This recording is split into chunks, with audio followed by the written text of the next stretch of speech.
That's right. That's the American way, right? If a little hammering will work, a lot of hammering will work a lot. Just hit it harder. Yes. So square pegs fit in round holes and vice versa if you have a big enough hammer. So good morning. Welcome back. We're continuing our discussion on children. Last week we discussed teenage children. This week we'll discuss adult children. Also available as a topic is what happens when your parents become your children. That's the follow-on topic. The one thing we can't discuss about children is grandchildren. You save those little ones for later. We're going to get to that conversation because it happens at a different time in our life. And we've got some things to do in the game of life before we talk about grandchildren. So we'll continue on with this topic about children. Our memory verse, that's the goal. Finish well. And of course, we've been using this particular proverb for a couple of weeks now. We'll stay with it as long as we're talking about children. I wish that were absolutely true in a law, right? Wouldn't that be great if it was a law? You'd be like, I tell you what to do when you're little, you're going to do that the rest of your life, and we're going to be good. But that isn't the way it works, right? Because children have free will. The same thing that we have that makes us disobedient to the Lord, they use and are disobedient to us. So remember that when you're talking to someone about disobedience. Check yourself first. So adult children. Anybody got some? All right. Anybody is one? No. That's right. Mine is not adult. He's just 34, but not adult. Right, we're going to get to that topic. Did you say 34 or 24? 34. 34. It's still not an adult in Mom's eyes. Are they ever? Yes. Okay, they should be, but I know exactly what you mean. I look at my daughter some days, she's 30, and I see that little child, and I'm like, whoa, why is that little child asking me for so much money? Happens. So, congratulations. It's another relationship renegotiation, isn't it? It's different. It was different when they were little. We talked last week about how it's different when they're teens, and it's different again when they're adults. And so our relationships with our children continue to evolve and change because what happens if they don't? Would you like to be treated today by your parents the way they treated you when you were 5? No, absolutely not. Would you allow it? That's right. I don't know. Dad's a little tough. Mom's a little nice. Maybe. So we've got to do it. You have to renegotiate your relationship. It will happen. What happens when things that are going to be negotiated aren't entered into with good faith and understanding? The negotiation tends to go sideways, right?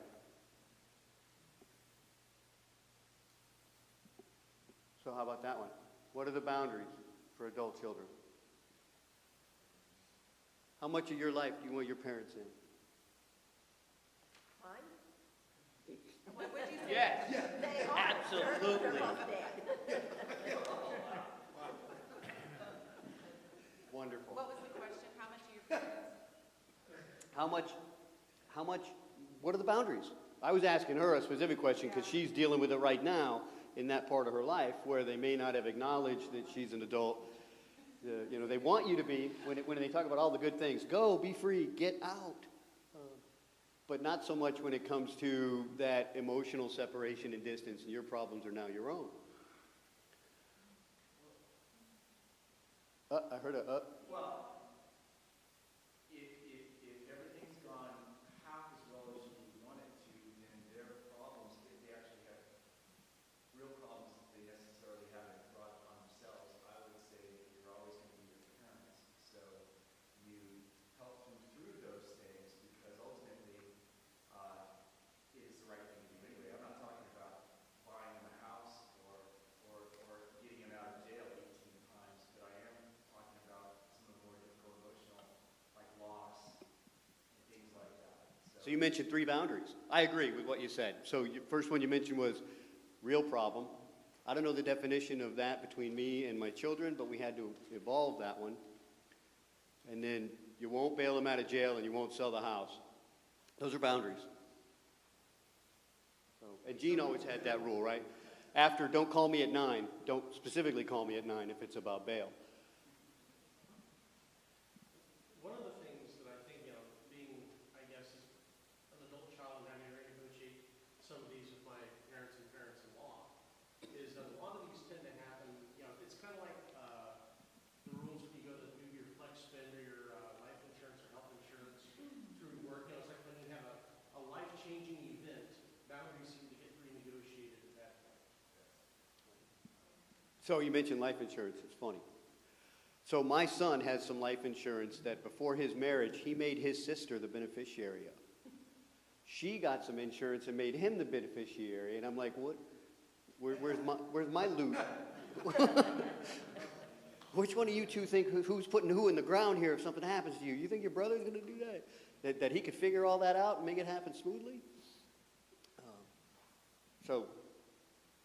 Yeah, we got to have all those different kind of boundaries. We've got to figure out what we're going to do with them and how we're going to do it. Have you ever stumbled sideways into a boundary? Go ahead, Tracy. I'll never forget the day, it's hard, our middle college son is in town with us, lives, well, not with us, but he didn't, going through most of college, he lived out with some roommates and stuff. And I still remember he asked me to pick him up from class and to drop him off, and then I was asking some questions of him. And I'll never forget him looking at me and saying, "Mom, with all due respect, that is none of your business. I got this." And you know what? It was as hurtful as it was at the time. He was right. But the same notion, he is one of the first ones to call me to chat. So we'll talk about a couple of those things. So, with all due respect is a trigger statement. Almost always what follows immediately is disrespect. So I'm glad to hear, I know your son well, and I can see him saying that and pulling that off. But there comes a point in a relationship, and this is the serious part, not the joke part, where that negotiation happens immediately and in your face if you're not prepared for it. And so hopefully it's about something that you're not emotionally attached to and that they're not emotionally attached to, and you've got different positions to your emotional attachment. Well, I think that's an example of him setting the boundary. Yeah, absolutely. He'll call me, and that's his boundary, and he can chat. So as a parent of adult children, I think you kind of got to step back and chat. So they'll push you back. I think one thing with adult children is the parents have gotten smarter than they were when they were teenagers. Did you hear that over there? You remember that conversation we had about, when I was a teenager, my parents were pretty dumb. By the time I hit 21, it was amazing how much they had learned in just a few short years.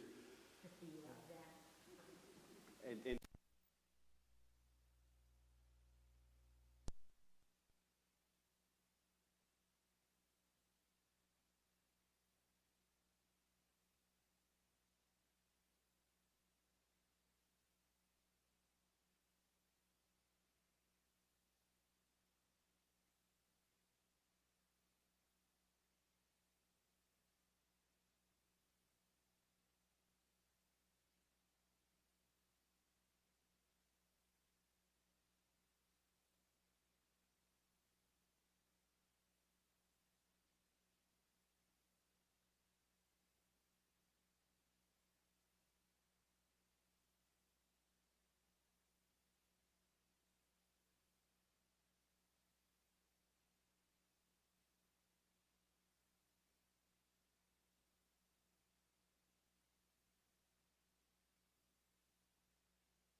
hopefully that happens very seldom, but always be strong when you're making a statement, especially if you're grounding it, so that they understand what that strength is, because they ultimately need to have that as you. they have to learn.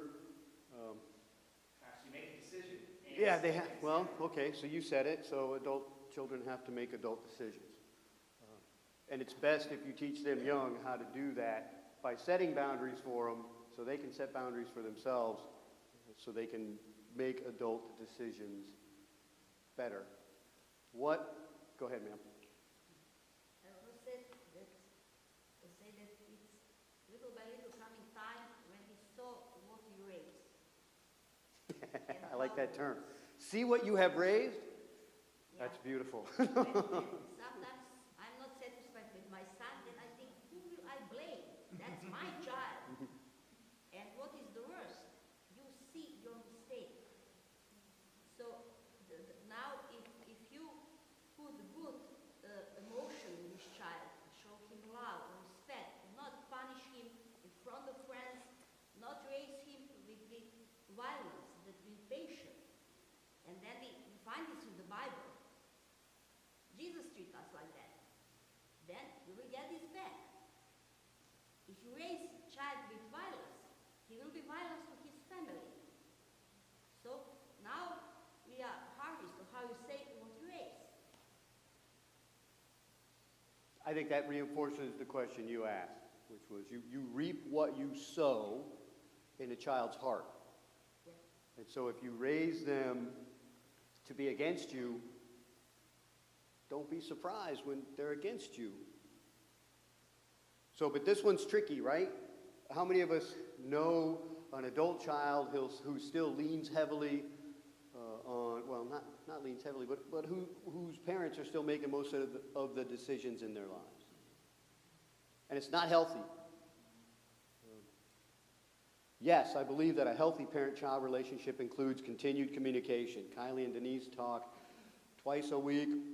We meet and have dinner with our son and his wife once a week, just to make sure we all know what's going on. But we like each other's company too. At least I do theirs. I hope they enjoy mine. They show up. So you've got to keep that communication channel open, but not in a sense that they come every week and they say, I've got this problem in my life. How do I solve it? I've got this problem in my life. When they are looking for an absolute solution to it, not just general guidance. I hope they continue to use us as guidance or for guidance, but it is exhausting living my own life. I will not live yours, is what I tell them. So you got to make adult decisions. I have learned a lot of things from my adult children.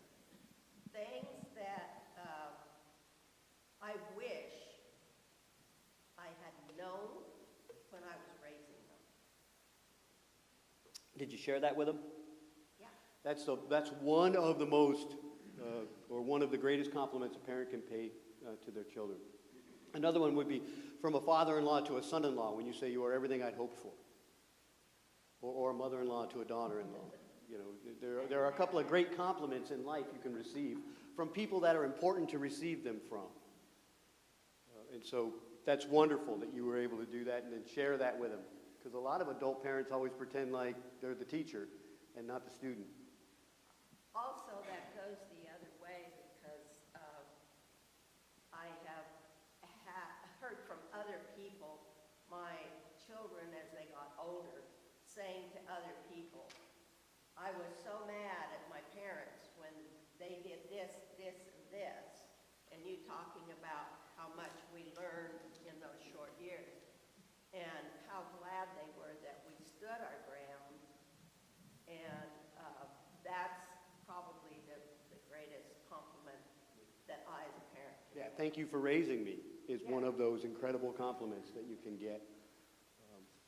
There's only a handful. If you think about them over the next week and you come up with more than 7, let me know. I've been able to identify 7. Some of which I'll achieve in my life, some of which I can never receive. But that's just because I thought about them too late and my parents are already gone. So I can't go and give them a card and say this.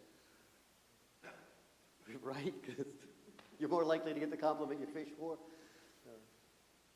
So, go ahead, Teresa. I had a great example, I feel like, in my parents when I left for college, in that I can kind of remember my mom, like, celebrating that I was leaving to a certain extent, and that, she was excited about, when my brother and sister left, taking that hat off, per se is what she said, and, you know, and kind of turning her attention fully to some things that she might be interested in, and my dad, and, you know, some things like that, as far as my mom being a stay-at-home mom and stuff. And I think that was a great example, and it goes back to what we talked about with toddlers and not making them the center of the house, because then when your kids leave, then you're left with a married couple that doesn't know how to function without the kids. Right. And so I think that was just a great example, not making them the center then, not making them the center of the house when they're teenagers, and then again, they're not the center of your life when they're adult children either. So it kind of just flows through. Yeah, we were ecstatic when our kids went away to school. We couldn't wait. Like, dude, can I take you today? And they're like, school doesn't start for 2 weeks. The dorms aren't open. I'm like, I'll drop you out front. Not to let them know that we wanted them gone, but to let them know that that was the healthiest thing that we wanted for them, was to be gone on their own terms, to move, to grow, to go, so to speak. And although it was easy for us when we just took them to school, when my daughter moved to Austin, that was a move filled with a lot of trepidation. I'd never had a daughter that far away before. You know, I can't solve any problem she has immediately unless it's a financial transfer. If she's got a flat tire, which she can change herself and teaches her friends how to change. But if she's got other problems in her life, we're 9 hours away, right? I can't be there immediately. And so that was a big negotiation in our lives of what you can and can't tell me, because I'm a fixer. And unless you specifically start out with, I want you to listen, I'm always in problem-solving mode, especially for my children. But we have to let them adult. If you don't, they don't learn. What's the fastest way to be given your grandchildren? Fail to raise your children. And then you get to repeat the offense, right?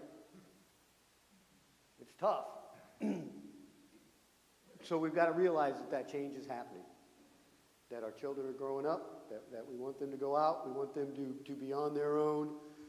We have to cut our own strings, right? And so we have to think about our conversations with them, particularly between me and my daughter. I mean, she constantly has to say that, you're listening. Or usually it's, you're not just listening, Dad.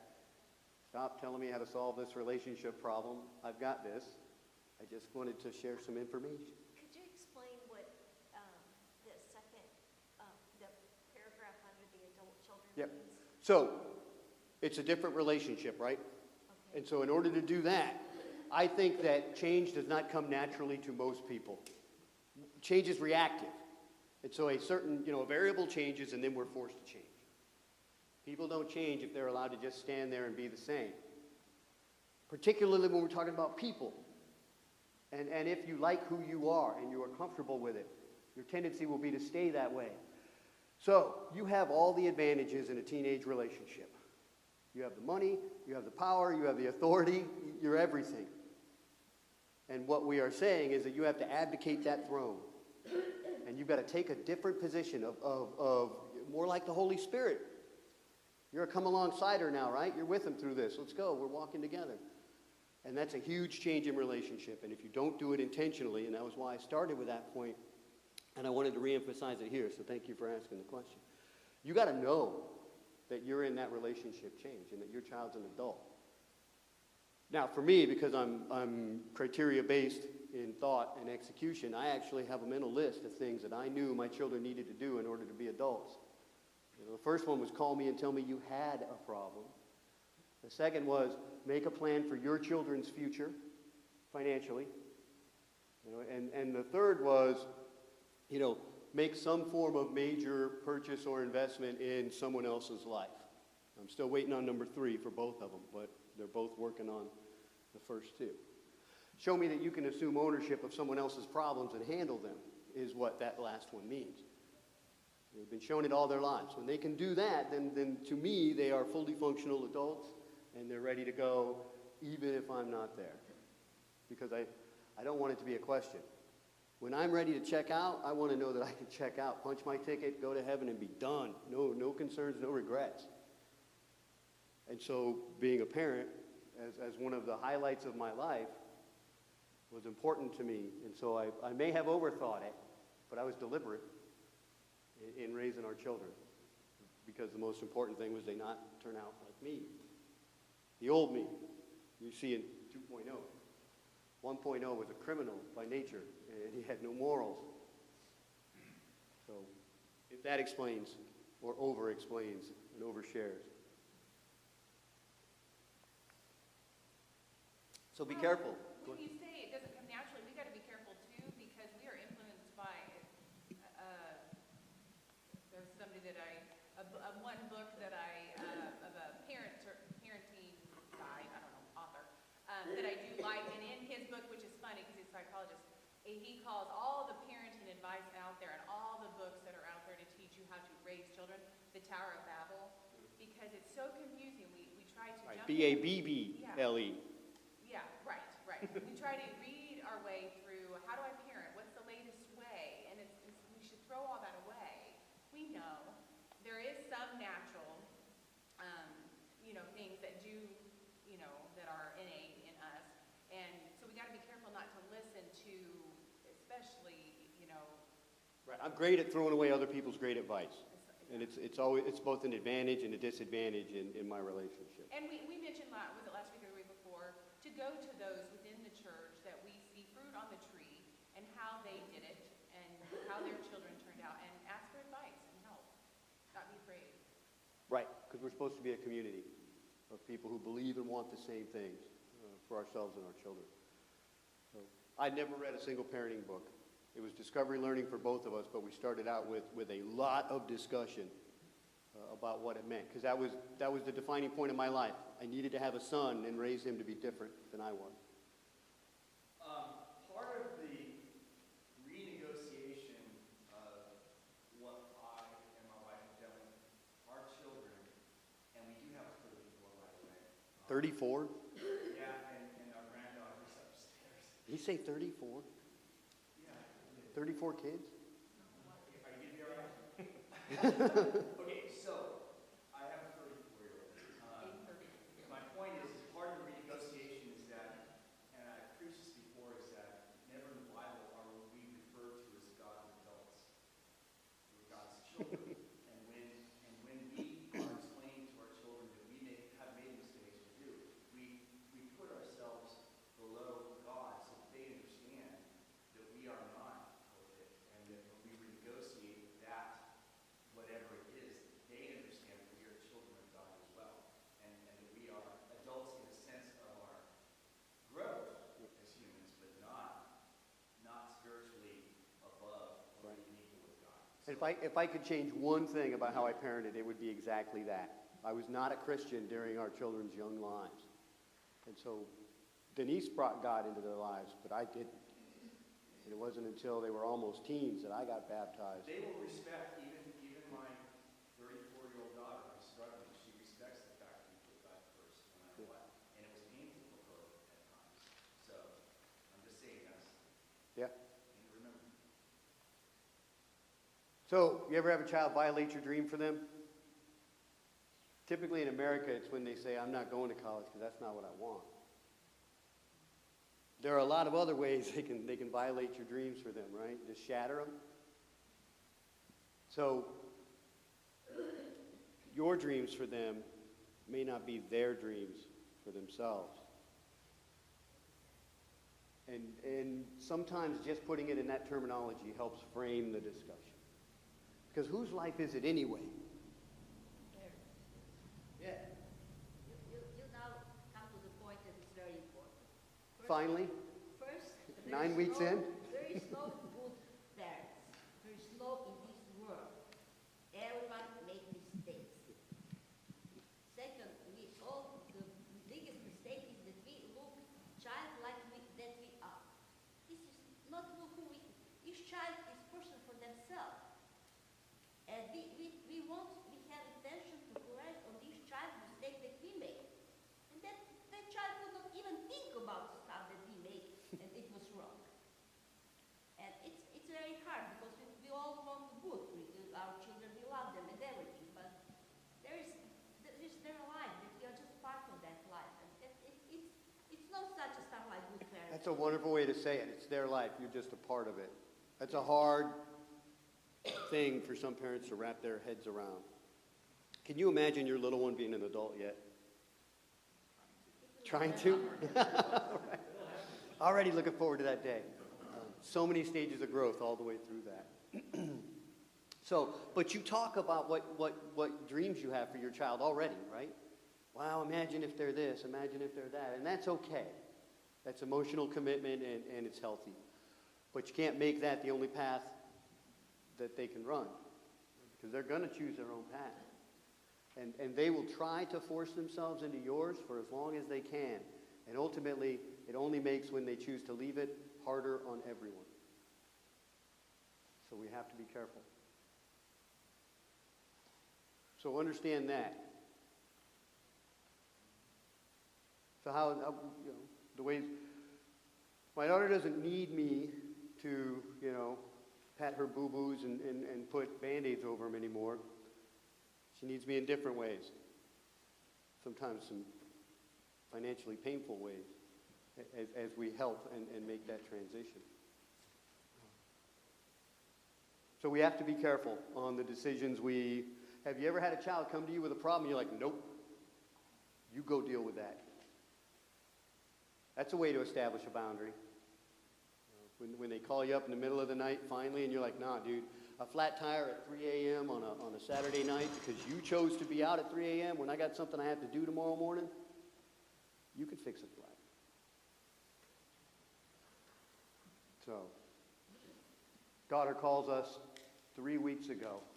I think someone has been in my apartment while I'm gone. I'm like, fine. Go back down to the parking lot, dial 911. I can't be there. We're 9 hours away. You can stay on the line, and we'll both wait for the police together, but you're not going in that apartment. I couldn't help her with that.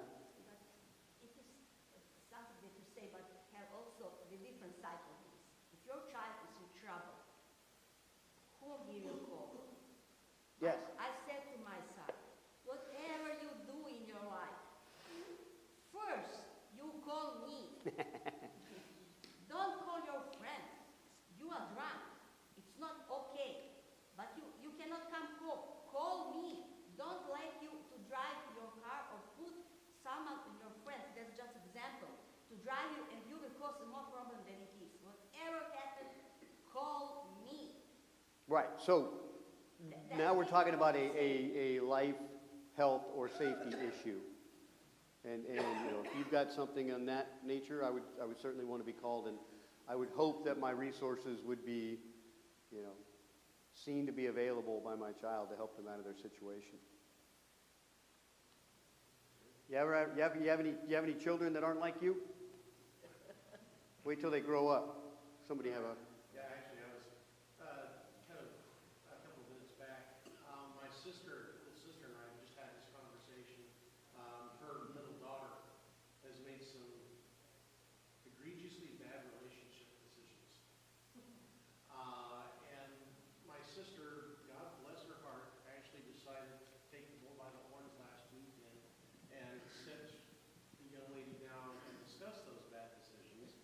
And it didn't really go very well from what I understand. And, you know, she's called, she didn't listen to me at all. She's 6 years old. This is her life and her mistakes to make at this point. Yep. Well, that's how you talk to them about their perceived problems, and I say perceived because they may not see it that way, you know, is important. So you've got to let them be them, right? My son has an entirely different personality than I have. My daughter and I are pretty good mirrors of each other. I always know how she's going to react before I say something because it's the same way I would react. My son, not so much. So the way I talk to them is different. I don't give them different truths, but I might choose to phrase it differently so that they can receive the information. And we've never said, why can't you be like, because I don't think that was fair. I don't think that would be fair. So know your differences between you and your children. That's a big one, right? If they get married, who is their primary allegiance to from that day forward? Yeah, their spouse. And so there is a little bit more of a giving up of information because there's information they should be sharing with their spouse, husband or wife, that frankly, I don't want to hear about, you know? Because there are parts of a relationship that ought to stay between them. I think. That's personal opinion. And that'll be my recommendation to them. I love watching my son and his wife learn how to communicate. And what I have told them is, you have been married 1 year. This is a 5-year process as you learn to communicate with each other. Because it's different as husband and wife than it was as boyfriend, girlfriend, and then just friend. So just as we have to negotiate all these relationships in our lives, they're learning right now how to communicate with each other with the additional added on friction of now living together. And nothing wears you out for another person's personality more than being around them 24/7, right? How many of us are married here? You can be bold. You can say, yeah, I understand what you mean. It's not a problem. Careful now. I just ask you to put yourselves at great personal harm and risk. Well, my wife and I actually still, about once every 5 years or so, account for just regular communication process between each other. Yeah. You know, we had real issues with it at the beginning. She was sending signals I wasn't catching, and so it ended up causing a great deal of problems. That's right. Why are you not picking up what I'm laying down? So, you know, they think they know each other's love language, but they don't know how to respond to it. They're learning all these things, even in just the way, in general, they talk to each other. It's amazing. But I always tell them, and this is the point, you know, you're in year 1 of a 5-year process. One, it will take 5 years, whether you want it to or not. I've never seen anyone do it faster and build a long-lasting relationship. It just takes that long to learn everything about somebody and how to put it through you. And don't force it. And be kind. And I say that because, personal opinion, your heart should always be set at +1. Now, everyone knows what a +1 means in relation to going out, right? Are you bringing a +1 to the wedding? This is not that. There is always room in your heart for another person. Always. There's always room in your heart for more people, or at least there's supposed to be. The military taught me that. We've got a series of vehicles that are just made to transport troops. And we can all roll off the nomenclatures to you, but what we call them in function are +1s. Because you can always fit another soldier in the back of it. How many soldiers can fit in that back of that vehicle still now? One more. It's +1. Let's go. Get in there. And we're all going to go together. And I think that our hearts toward our children's spouses have to have that as a default setting. I pray for everyone that I meet who has a problem relationship with their daughter-in-law or son-in-law. It is no fun. And Denise and I talked about that for years about our children. And we have talked to our daughter-in-law about that topic specifically as our relationship with her grows. You know, we want you. We're on your team. You know, what can we do for you? We love you. You know, thank you for picking up my son. And you know, all wives feel like there's a little bit more they got to teach them. Thanks for fixing, cleaning up that mess. And in return, she thanks us for our work, on the foundation of a young man. And so I think we're building that relationship that we want to have. But again, we're doing it consciously, with intention, that she make room in her heart, and that we tell her a room was already prepared for her. I told her that we talked about her when Kenneth was 5 years old, because we wanted that relationship with our daughter-in-law and our son-in-law, because we have members of our families who don't have those relationships, and it's traumatic. It shatters your family all the way down. So we didn't want that. But you got to work at it. Does it just happen? I don't know. I'm tempted to ask. How many of us just have laissez-faire relationships with our in-law, our daughter-in-law and son-in-law? And then you wonder why there's miscommunication. This stuff's important. Who said this one earlier?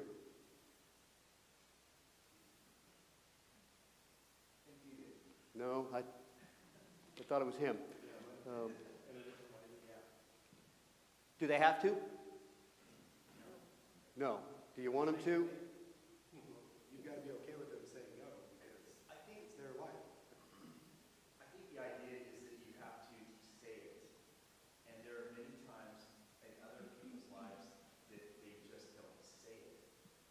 What is it?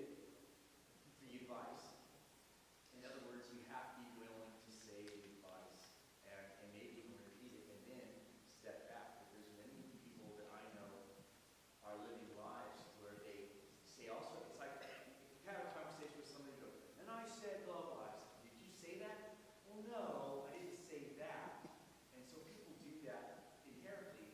They'll give themselves advice later that they should have given that person, and they just didn't say it, is my point. And so say it and then step back. But if you don't say it, then it's all on you. Yeah, the worst advice ever is that not given.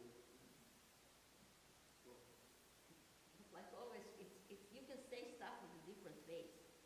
Yes. You could, the problem is that our sons, daughters never choose someone that we like. They only choose someone else. Do you hear that over here? I wish I'd have made that a slide, because you're right. There are a couple of things you can say about that. She said that your children always seem to pick people you don't like. So there's a couple of pieces of conflicting conventional wisdom about that. One is that sons always pick someone that reminds them of their mother in all the negative ways, and that daughters always pick someone who exemplifies. That's our new bell. And that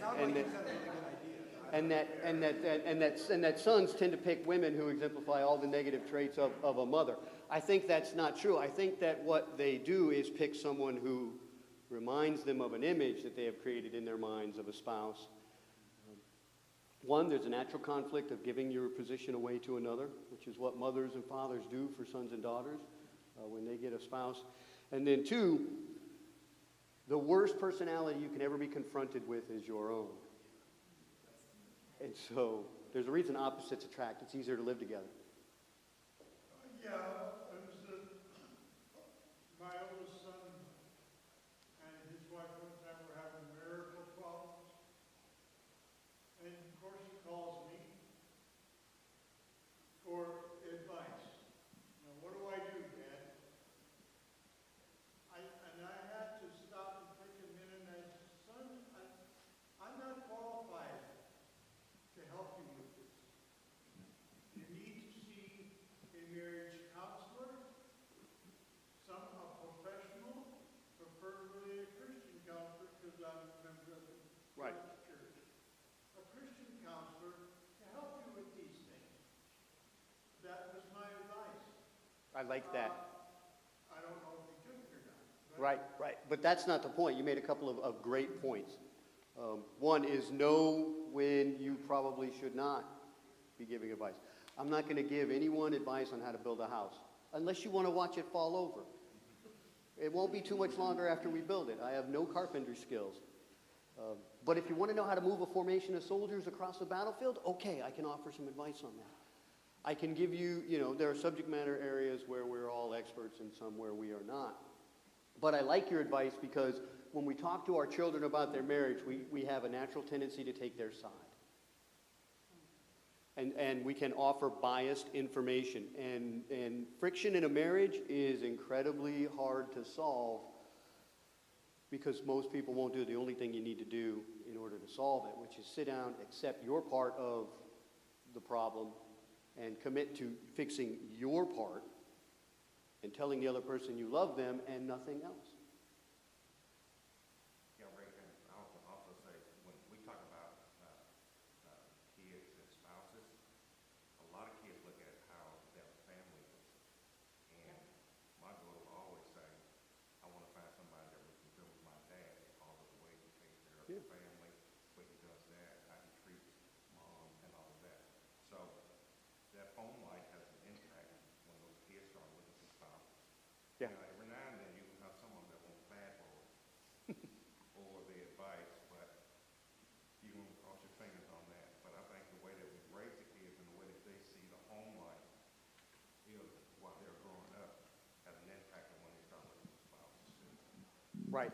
The single greatest the single greatest piece of information you give your children is your example of living. Is what I have heard, how I have heard that said before. Goes back to the do as I do is what you want to tell your children. Not do as I say. Do as I do. Allow me to show you how this looks. The problem is, again, when this young person comes, she will bring relation in her family. And as two good people cannot be married always together, because they're not going well, so the habits of that family will come, because you are married for that family. In my society, I mean, we are much more closer than you are. So this child, for me it's child, will bring their habits, what she learned in the family. And sometimes we do not even cook soup the same. So it's a different. And and when my son bring Tanya at home, at first it was not easy, not for me. She's even more, I'm extravert. She's extra extravert. So it was like juice about two. Sometimes my son could not follow what was going on between us. And then I talk with myself. I will lose my son. And I think, for God's sake, woman, you are old. She cannot be smart than you. So I have 2 years. I do not hear what she said if I don't like. And we are going well. We are really doing well. It's like the xylophone from Greece that says, you know, welcome to the morning announcement. So I agree. It's hard when someone comes into your life and you've got to make room for them, and there's that whole family adjustment. But I think it's about criteria. I think you demonstrated wonderful criteria to your son, and what he found was somebody to do that for. And we've had that discussion. And she fits that perfectly. And then she fills in all the other gaps that he needs emotionally to do that. So you've got to teach your children criteria. If you don't give them criteria to find someone, they'll find someone anyway. And I always used to tell the children that they couldn't adopt shelter pets, because shelter pets come with problems. And I wasn't willing to solve the problem of that particular pet. And people can be shelter pets too, if they're from extremely damaging lives. And so I'm not discounting them. I'm not telling you to throw them away. I'm saying that if you want that in your life, you can have that, but the ride is a much crazier ride. And you got to be prepared for it emotionally to help that person. So my criteria for my son was find someone whose morals and values are greater than your own. And that was for my son and daughter. I think he did, and I think he's going to be fine. You know, but if you don't give your kids criteria, they'll make their own. And if you ask them to write it down, force them to think about it, they'll come up with some for you. Might not be the ones you want. So, parenting adult children is hard. Make way. Make way for them to be an adult. Yes, ma'am. And just, I mean, on that note, I think that's one of the best pieces of advice you can give your children is to let them know we may not live as families the way we do in Croatia, but the truth of the matter is, when you choose your spouse, you're marrying a family.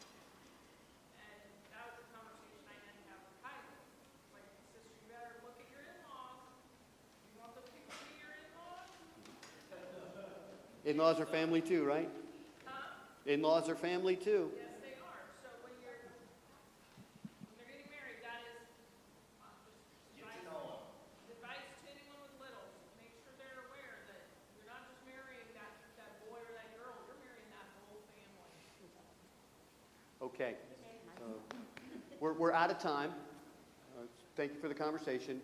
Next week we'll talk about when parents become the children, or when we become children to our children, because it's a natural part of life. And then we'll get back to the board itself. We'll make a couple more moves on that, and then we'll talk about what happens later on in our lives. So next week we'll talk about, for lack of a better word, parenting your parents. Okay? All right, thank you for your time.